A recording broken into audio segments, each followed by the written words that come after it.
बातमी होण्याच्या पूर्वीच बातमी सुरू होण्याच्या पूर्वीच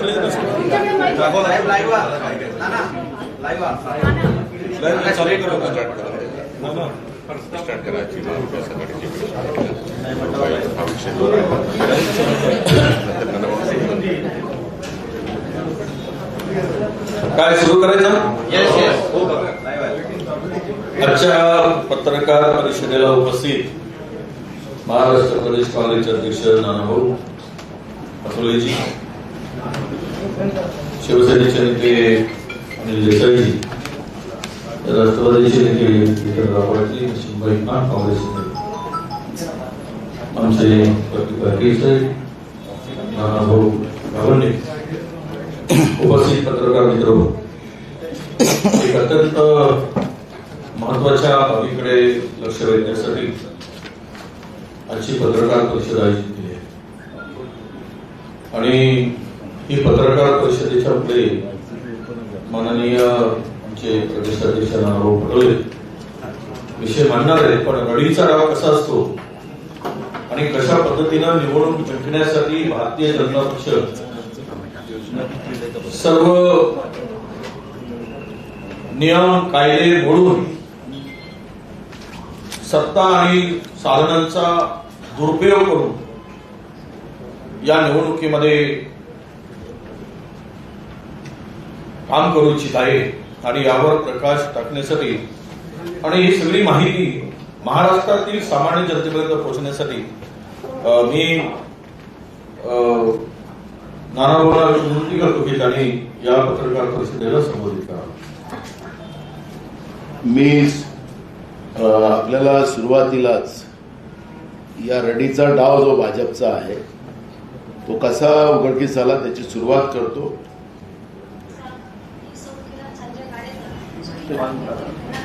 सरपंच आणि जिल्हा तालुका सरपंच संघटने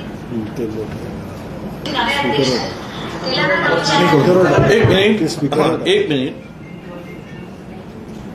वॉल्यूम मोठा करा स्पीकर.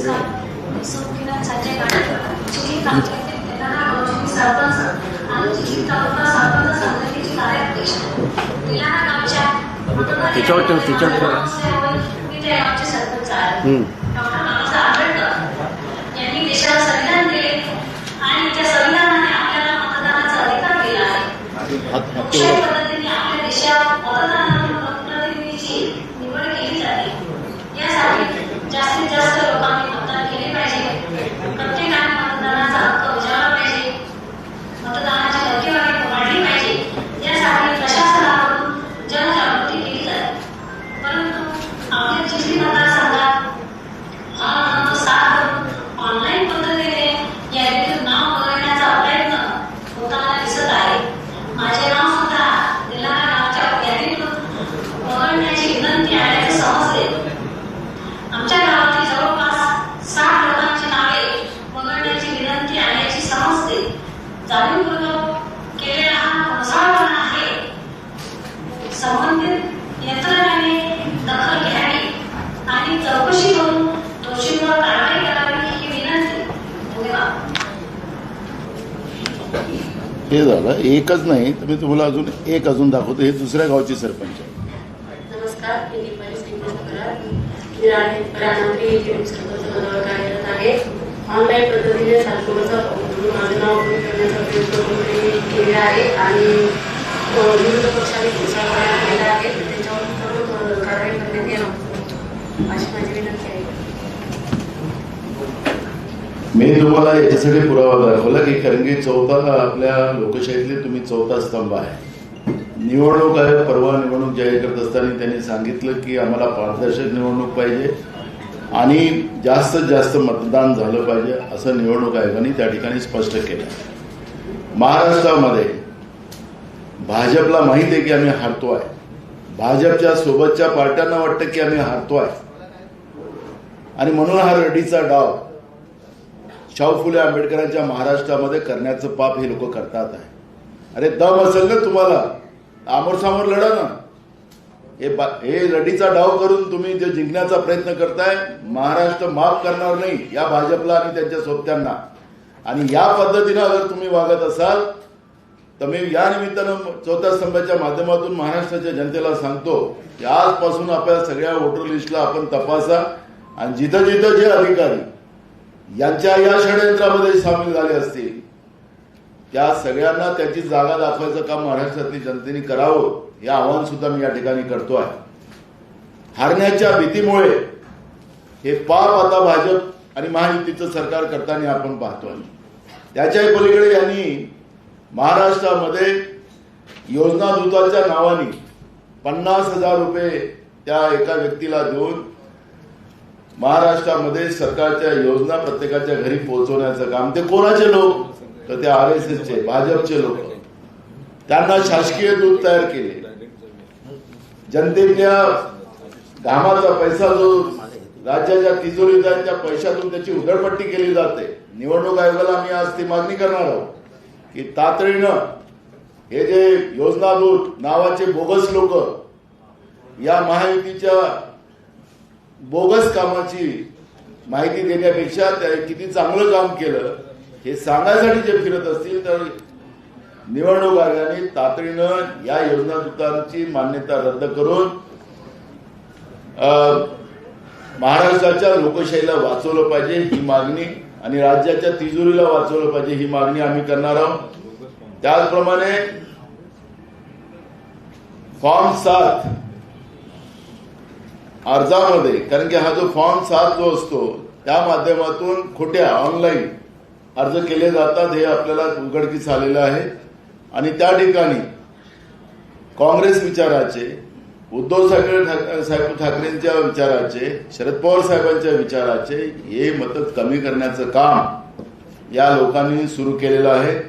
ते तातडीनं निवडणूक आयोगाने लक्ष घालावं या पद्धतीची विनंती आम्ही आज जे सीओ इथं बसतात निवडणूक आयोगाचे ते चोकलिंगमजी त्यांना आता आम्ही 1:30 वाजता भेटणार आहोत. आणि विद्यमान आपण या ठिकाणी या निवडणुकीची हेराफेरी करण्याचा जो लज्जास्पद प्रयत्न केला जातो आहे त्या प्रयत्नाला आमचा विरोध आहे. आणि विशेष करून मी तुम्हाला सांगतो की या सगळ्या षडयंत्राच्या मागं देवेंद्र फडणवीसच आहे, एकनाथ शिंदे आहे. हे असं आहे की मी आता जे उघडकीस प्रकरण आलेलं आहे हे चिखली मतदारसंघातलं उदाहरण आहे. या चिखली मतदारसंघामध्ये गेल्या 10 दिवसात जवळपास 2,600 पेक्षा जास्त फॉर्म 7 अर्ज दाखल केले आहेत.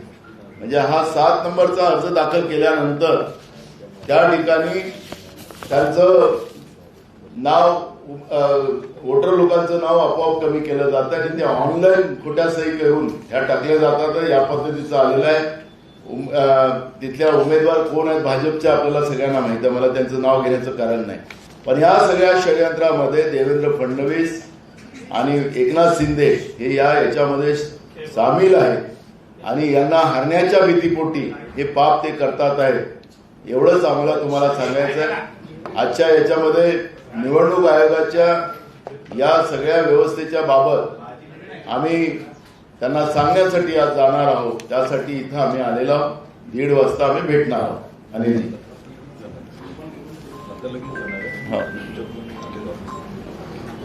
काँग्रेस प्रदेशाध्यक्षांनी जे आता आपल्या समोर विषय केलं हे खरोखर धक्कादायक आहे. निवडणूक आयोगानं खास करून चीफ इलेक्शन कमिशनरची टीम आली होती आणि त्यांनी राजकीय पक्षांच्या बैठका इथे मुंबईत घेतल्या. सर्व प्रकारची माहिती जाणून घेतली. राजकीय पक्षांनी त्यांच्या सूचना आपापल्या पद्धतीनं मांडल्या. महाविकास आघाडीच्या माध्यमातून काँग्रेस, राष्ट्रवादी, शरदचंद्र पवारजी आणि शिवसेना उद्धव बाळासाहेब ठाकरे यांच्या वतीनं आम्ही मांडल्या. एक फ्री अँड फेअर पद्धतीनं महाराष्ट्रामध्ये निवडणुका हो अशा प्रकारची मागणी करत असताना आता ज्या गोष्टी धक्कादायक समोर येत आहेत, एक तर त्यांनी 20 तारखेपर्यंत तुम्ही नाव नोंदणी करू शकता, आक्षेप घेऊ शकता अशा प्रकारचं हे केलंय. 22 ऑक्टोबर पासून नामांकन सुरू होत आहे, नॉमिनेशन सुरू होतील आणि त्यानंतर 4 तारखेला शेवटचं विड्रॉवल आणि 20 तारखेला मतदान अशा प्रकारचा कार्यक्रम जो दिला आहे, त्या सगळ्या परिस्थितीमध्ये आता जे काही करू शकतात म्हणजे जी तुमची मतदार सुधारणा यादी आली, 6 नंबरचा फॉर्म, 7 नंबरचा फॉर्म, 8 नंबर, 8A हे निवडणुकीच्या मतदारांच्या नोंदणी आणि त्याबद्दलची नंतरची ज्या काही प्रक्रिया असतात म्हणजे स्थलांतर असेल, मृत असेल, वेगवेगळे फॉर्म तुमचे ऍड्रेस चेंज झालेले असतील, तर या सगळ्या याची जी काही तरतूद असते ती तरतूद आता ह्या घाईघाईच्या याच्यामध्ये कशा तऱ्हेनं ते हानिकारक म्हणजे ज्या निवडणुकीचा जो उद्देश आहे की स्वच्छ वातावरणामध्ये पारदर्शकतेने तुमची निवडणूक घेतली जाईल, यालाच कुठेतरी छेद दिला जातोय. आणि याला आमचा आक्षेप हा आता आम्ही आमचं महाविकास आघाडीचं डेलिगेशन एक शिष्टमंडळ जाऊन तिथे चोकलिंगम CEO जे आहेत चीफ इलेक्शन ऑफिसर महाराष्ट्र त्यांना आम्ही देणार आहोत. परंतु यामध्ये आणि एक मुद्दा मी सांगेन, नानांनी तुम्हाला सांगितलं की हा मतदारांचा जो हक्क आहे, आज लोकशाहीमधला सर्वात महत्वाचा हक्क प्रत्येक नागरिकाला मतदार म्हणून नोंदवल्यानंतर असतो, तोच फिरवून घेण्याचा हा प्रयत्न आहे. असलेली नावं गाळायची, नसलेल्या यांना आपण स्वतः हे करून त्याच्यामध्ये मतदारांमध्ये भर टाकायची आणि दिशाभूल शेवटी प्रत्येक मतदारसंघामध्ये स्वतःला पाहिजे त्याप्रमाणे करणं हा लोकशाहीला कायम आहे. निवडणूक आयोगाने यावर त्वरित कडक पावलं घेऊन यावर कारवाई केली पाहिजे. दुसरा महत्वाचा मुद्दा हा जो निवडणूक आयोगाने जाहीर केलेला आहे, वोटिंग फ्रॉम होम म्हणजे घरून वोटिंग करण्याची डिस्टन्स वोटिंगची जी पद्धत आहे, ज्यामध्ये 85 अधिक ज्यांचं वय 85 आणि 40% ज्यांना दिव्यांगाचं हे आहे सर्टिफिकेट ज्यांना सिव्हिल सर्जन आणि यांच्याकडून मिळाले, त्या लोकांना घरून वोटिंग करण्याची पद्धत जी राबवली जाते त्याबद्दल आम्हाला आक्षेप अजिबात नाही आहे. ते व्हावं, ते चांगल्या रीतीने व्हावं, परंतु त्याच्यामध्ये पारदर्शकता असणं गरजेचं आहे. प्रत्येक पक्षाचे DNA तिथले प्रतिनिधी घेतल्याशिवाय BLO जाऊन ती प्रक्रिया पूर्ण करू नये. यासाठी आम्ही मतदारांबरोबर नागरिकांना सगळ्यांना आम्ही इथे त्याचं लक्ष वेधू इच्छितो की यामध्ये आपण जागरूकतेनं आपलं मतदानाचा हक्क जरूर बजावा, परंतु कोणाच्या अशा रीतीने इन्फ्लुएन्स खाली येऊन हे इथे रिगिंग होऊ नये या मतदानाचं. कारण फक्त मुंबईतलं उदाहरण दिलं तर मुंबईमध्येच साधारणपणे 4,500 ऑन एन ऍव्हरेज मुंबई उपनगरामध्ये प्रत्येक मतदारसंघात गणित हे मतदान असेल आणि शहरामध्ये 10 मतदारसंघांमध्ये हेच प्रमाण 6,400च्या घरात आहे. त्यामुळे फार मोठं आणि महत्वाचं असल्यामुळे नागरिकांनी आपण केलेलं मतदान यावर माझा उमेदवार कोण, माझा पक्ष कोण यावर लक्ष ठेवा. मृत्युमुखी दाखवले ते जिवंत आहे. सिन्नर मतदारसंघामध्ये 5,000 नावं अशीच वगळण्यात आली. जेव्हा त्या तेथील गावकऱ्यांच्या लक्षात आलं की असं होत आहे, स्वतः गावकऱ्यांनी भेट घेतली आणि गावकऱ्यांनी भेट घेतल्यानंतर त्यांची नावं परत आणली. आता जर त्यांना मृतच दाखवलं होतं तर ते परत कशी काय आली? याचा अर्थ की कुठेही पारदर्शीपणा नाही. इथे सत्ताधारी पक्षाच्या दबावाखाली निवडणूक आयोगाचे अधिकारी काम करतायत, याच्याबद्दल आमच्या मनात कुठलाही संशय नाही. दुसरी गोष्ट ही अत्यंत हास्यास्पद लांछनास्पद आहे. म्हणजे ह्याच्याकडे बारकाईने कोणी लक्ष दिलं नसेल. तुम्ही कोणी यादी बघितली? यादी निवडणुकीची यादी बघितली कोणी? वोटर जी निवडणूक आयोग देते ती वोटर बघितलं कधी? मतदार यादी. मतदार यादीचं प्रिंटिंग इतकं घाणेरडं आहे की त्याच्यातली नावच वाचते. वोटर नेम, ऍड्रेसेस चुकलेले असतात, वोटर्स चुकलेले असतात, फोटो चुकलेले असतात. डिजिटल महाराष्ट्र, डिजिटल इंडिया, आणि आपण मतदार यादी व्यवस्थित करू शकत नाही. मतदाराची यादी शोधताना जी काही धावपळ होते त्याच्यामध्ये 20 दिवस जातात.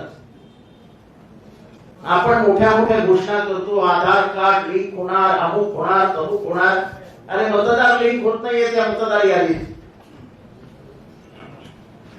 म्हणजे ज्या पद्धतीने निवडणूक राबवली जाते ते सगळंच एकंदरीतच संशयास्पद आहे. निवडणूक ही डेमोक्रेटिक सिस्टीम मध्ये सर्वात इम्पॉर्टंट असताना निवडणूक या खात्याकडे ते जाऊ द्या, नोकर भरती देते जाऊ द्या, पण कमीत कमी यादी तरी एकदम व्यवस्थित काढा की डिजिटल आहे, तुझं नाव इथे, तुझं नाव इथे, तुझं नाव इथे. एका घरातली 5 माणसं, एका घरातली 5 माणसं, एकाचं नाव एका शाळेत, दुसऱ्याचं नाव दुसऱ्या शाळेत, एक तिसऱ्याचं नाव कुठल्या तरी शासकीय कार्यालयात, चौथ्याचं नाव, म्हणजे 5 एका घरातली 5 माणसं हे वेगवेगळ्या केंद्रावरती मतदान करायला जातात. कुठली पद्धत आहे? हा मतदानाची टक्केवारी पाडण्यासाठी निवडणूक आयोगाने घेतलेली चाल आहे की काय? म्हणजे जगामध्ये 100% मतदान होत चाललंय आणि आपल्या इथं 50, 55, 57, कारण का तुमची निवडणूक यादी असतीच बरोबर नसते. आणि सर्वात मोठा प्रश्न, सर्व पत्रकारांनी देखील हा प्रश्न उपस्थित केला होता की डीजीची बदली का नाही किंवा डीजीला का नाही काढलं.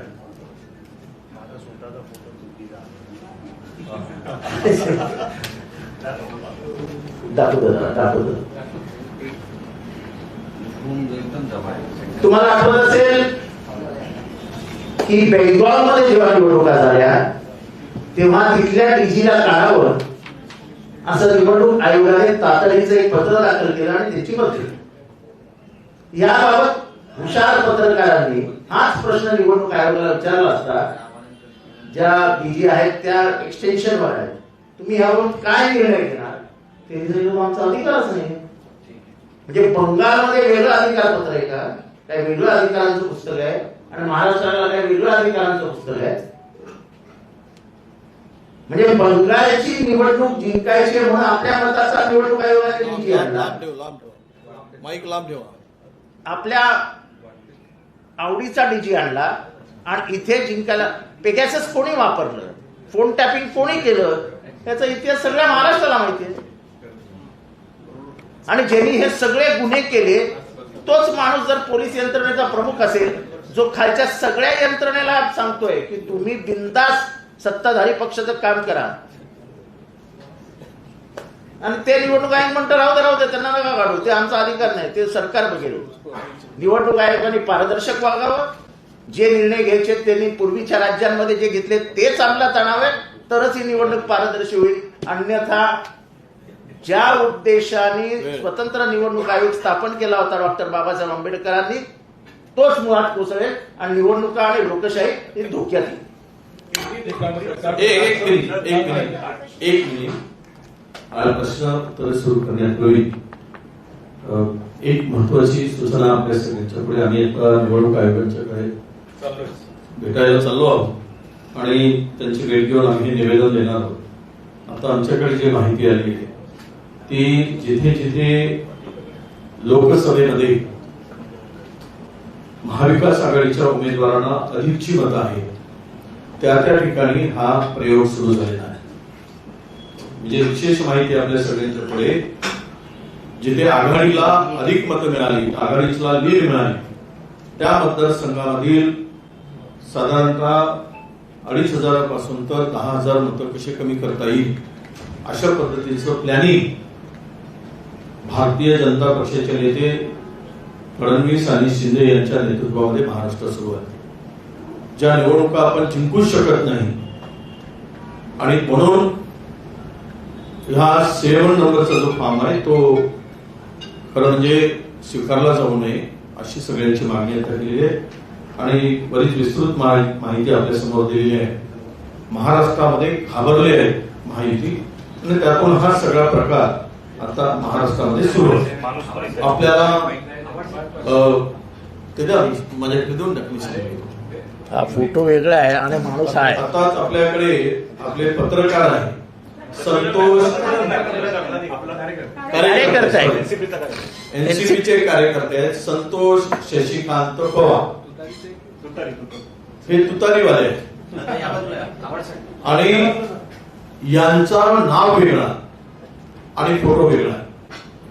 हे मतदार यादीमधला अरे! प्लीज सॉरी, भारत हो ना, कार्ड ओरिजिनल त्यांचं कार्ड आहे. भारत निवडणूक आयोगाचं हे कार्ड आहे, आयडी. यावरच मतदान करायसाठी ही आयडी कामाची.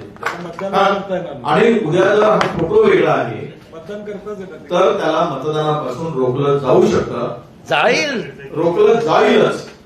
अशी पारदर्शी निवडणूक महाराष्ट्रात होण्यासाठी किंवा देशात होण्यासाठी निवडणूक आयोगाने जे काही सांगितलं आम्ही पारदर्शी करू, हे पारदर्शीपणाचं लक्षण आहे का या एका आयडीवरून आपल्या सगळ्यांच्या लक्षात येईल.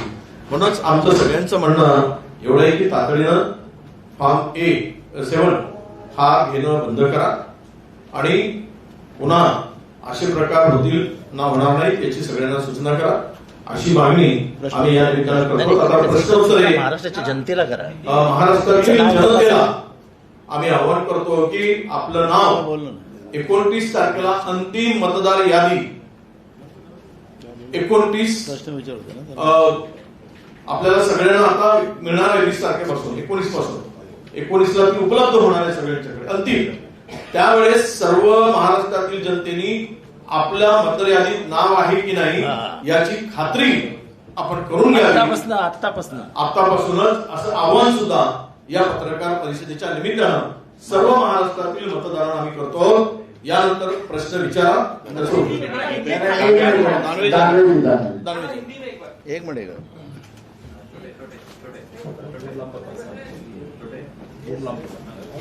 आता ज्या भूमिका मांडल्या ग्रामीण भागामध्ये मी माझ्याकडे अनेक उदाहरणे करतो, मी छोटीशी 2च उदाहरण देतो. नाशिक मध्य मतदारसंघात 6,500 मतदार दुबार आहेत आणि असा रितसर अर्ज कलेक्टरला केल्यानंतरही कलेक्टर दखल घेत नाही. सिल्लोड मतदारसंघ जो आहे लोकसभेनंतर या एका मतदारसंघात 27,000 मतदार नोंदणी वाढलेली 27,000 आणि ही डबल आहे. संभाजीनगर मध्य आणि सिल्लोड अशा 2 मतदारसंघात एकाच वेळी 27,000 नावं आहेत. निवडणूक आयोगाला जिल्हा निवडणूक अधिकाऱ्यांना विस्तृत तक्रारी केल्यानंतर सुद्धा याची दखल घेतली जात नाही. सत्ताधारी पक्षाचे तिथे स्थानिक आमदार मंत्री यांच्या प्रभावाखाली अशा पद्धतीनं निवडणूक अधिकारी काम करतात. अशा प्रकारची स्थिती सगळीकडे आहे. चला पुढे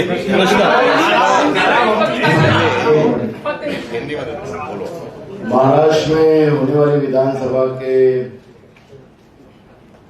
जो विधानसभा का जो चुनाव हो रहा है उसमें चुनाव आयोग ने जो अधिसूचना निकाली है और उसमें जब उन्हें पत्रकार परिषद में कहा कि हमें पारदर्शक चुनाव करना है, तो चुनाव आयोग के ही व्यवस्था में पारदर्शिकता नहीं है और सत्ता पक्ष के इशारे पे अगर चुनाव लड़ा जाए तो पारदर्शिता कहां से आएगी, ये प्रश्न हमारे सबके सामने खड़ा हुआ है.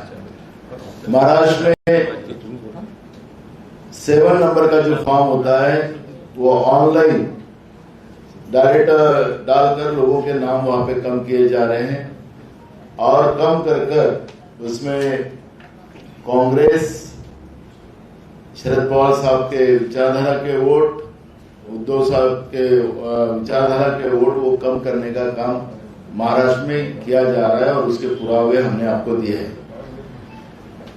मैं आह्वान करता हूं बीजेपी को, अरे दम है ना तो सामने से लड़ो.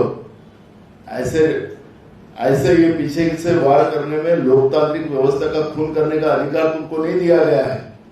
अगर गलती से तुमको दिल्ली में पावर मिल गया है तो उस पावर का, और राज्य में भ्रष्टाचार से बनी हुई असंवैधानिक सरकार, ये सरकार के माध्यम से महाराष्ट्र में होने वाली लोकतांत्रिक व्यवस्था की जो चुनाव है, जो लोकतांत्रिक व्यवस्था का उत्सव है, और ये महाराष्ट्र शाहू आंबेडकर का महाराष्ट्र है. ये महाराष्ट्र में अगर तुम लोकतांत्रिक व्यवस्था का खून करना चाहते हो तो कदापि यहाँ पे महाराष्ट्र की जनता होने नहीं देंगी. लड़ना है तो सामने से लड़ो, पर तुम्हारे में दम नहीं है क्योंकि तुम हारने वाले हो. तुम्हारे इस सर्वे में तुम्हारी लोगों ने पोल खोल के रखी है. जिस तरह से महाराष्ट्र बेचकर तुमने गुजरात को बेच दिया, नरेंद्र मोदी और अमित शाह का एटीएम महाराष्ट्र बन चुका है। महाराष्ट्र को लूटने का काम किया और महाराष्ट्र की जनता इनको सत्ता से बाहर निकालने का मानस बना कर रखी है। तो यही अब हारने के डर से लोकतांत्रिक व्यवस्था का खून करने का काम ये लोग कर रहे हैं। आपने देखा होगा कि लास्ट हमने चुनाव के पहले ही महाराष्ट्र की डीजी जो है उसके बारे में हमने कंप्लेंट की थी चुनाव आयोग को। वो कहा था कि असंवैधानिक व्यवस्था के आधार पर डीजी की नियुक्ति हुई रश्मि शुक्ला की। अब चुनाव आयोग ने जो इलेक्शन जिस दिन डिक्लेयर किया उस दिन प्रेस कॉन्फ्रेंस ली। उस दिन लोगों पत्रकार जी ने पूछा कि आप डीजी बदलने वाले हो क्या?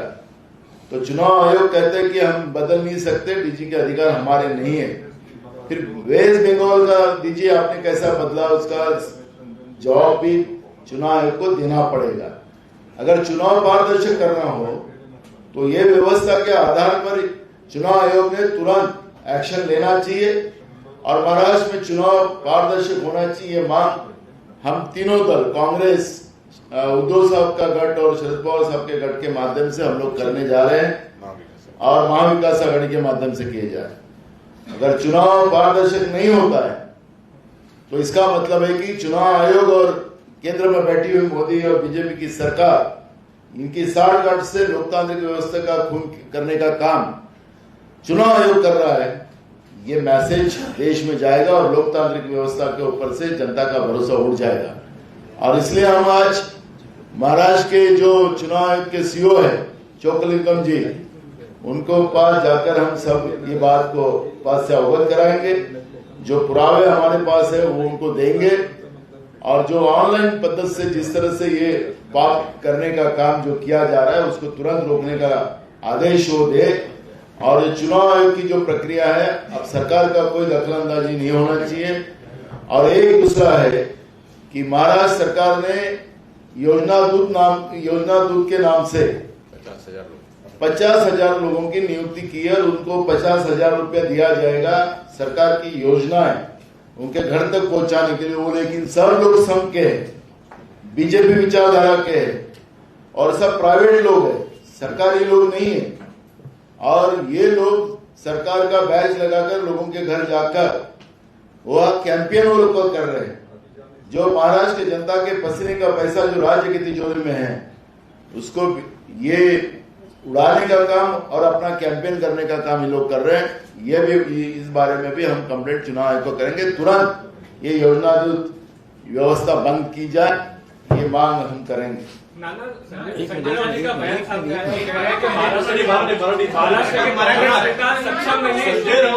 संजय राऊतांचं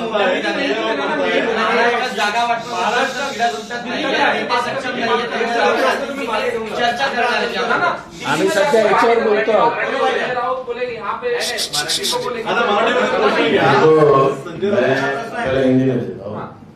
पहली बात ऐसी है कि संजय राउत जी के नेता उद्धव ठाकरे जी है, हमारे नेता मल्लिकार्जुन खड़गे जी और राहुल जी है और राष्ट्रवादी के नेता शरद पवार जी, जो हमारी टीम में हम लोग जो सिर्फ से मीटिंग जो कमेटी जो है उसमें ना शरद पवार जी रहते हैं, ना उद्धव जी रहते हैं, ना मल्लिकार्जुन खड़गे जी, ना राहुल जी रहते हैं।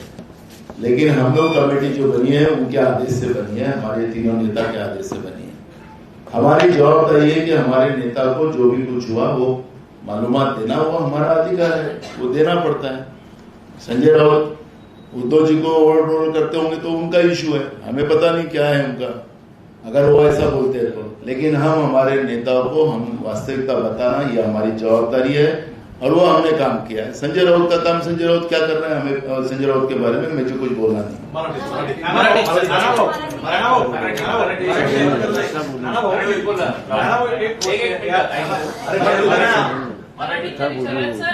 संजय राऊतांनी जी भूमिका मांडलेली आहे त्यामध्ये हायकमांडकडे हे पत्रक जाणार आहे।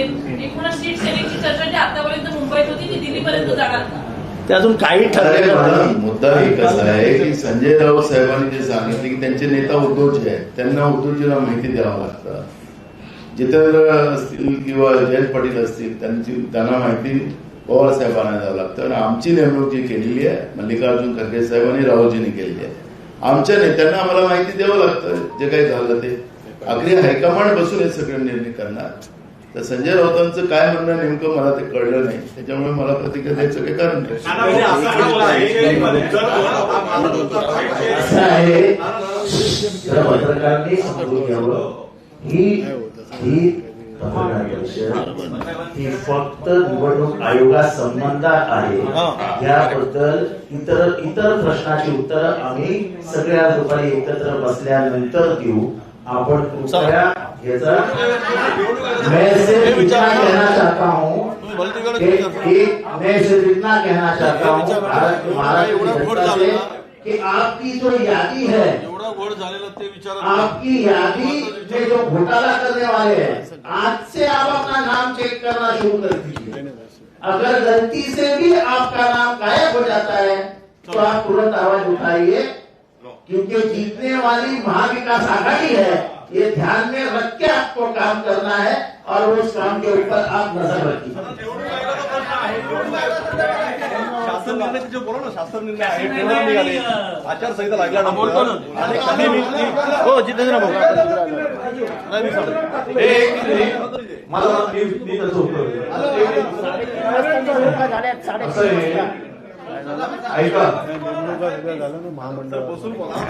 आताच माननीय महामंडळाच्या नियुक्त्या संदर्भात आणि काही जी आर काही जी आर काढले गेले.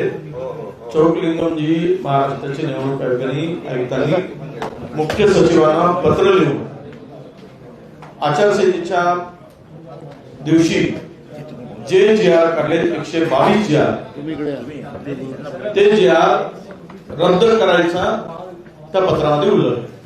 मी आता मुख्य सचिवांशी फोनवर बोलण्याचा प्रयत्न केला, ते उपलब्ध झाले नाही. त्यांना फोन लावला होता, आता मी त्यांना फोन लावतो आणि त्या आयोगाच्या आदेशाप्रमाणे ही सर्व आदेश नियुक्त्या असतील किंवा काही जी आर असतील हे सर्व जी आर रद्द केले गेले का याची माहिती आम्ही त्यांच्याकडून घेणार.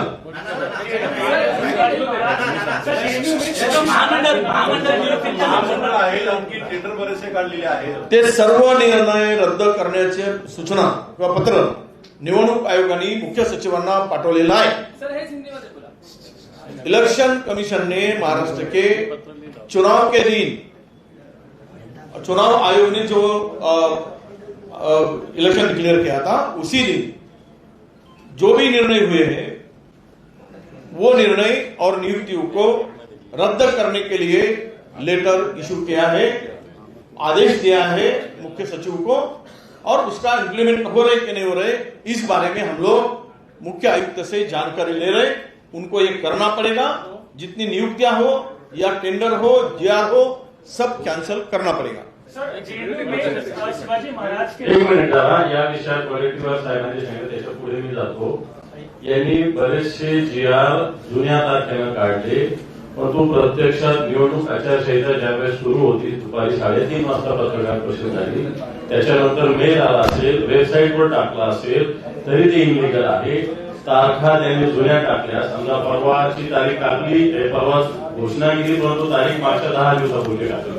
त्यामुळे तसं रिक्सर पत्र आम्ही दिलेलं आहे की दुपारी 3:30 वाजेनंतर जेही मेल केला असेल, वेबसाईटवर टाकला असेल, पत्र इनवर्ड झाला असेल, आउटवर्ड झाला असेल, ते सगळे रद्द केले पाहिजे. तारखा त्याच्यात त्यांनी जुन्या 10 दिवसापूर्वीच्या टाकलेल्या आहेत. Kind your information. Shivaji Maharaj के नाम पर एक सेंटर ऑफ एक्सीलेंस खोला गया है, जिसमें अखंड भारत और जो उनका फ्रीडम ऑफ स्ट्रगल था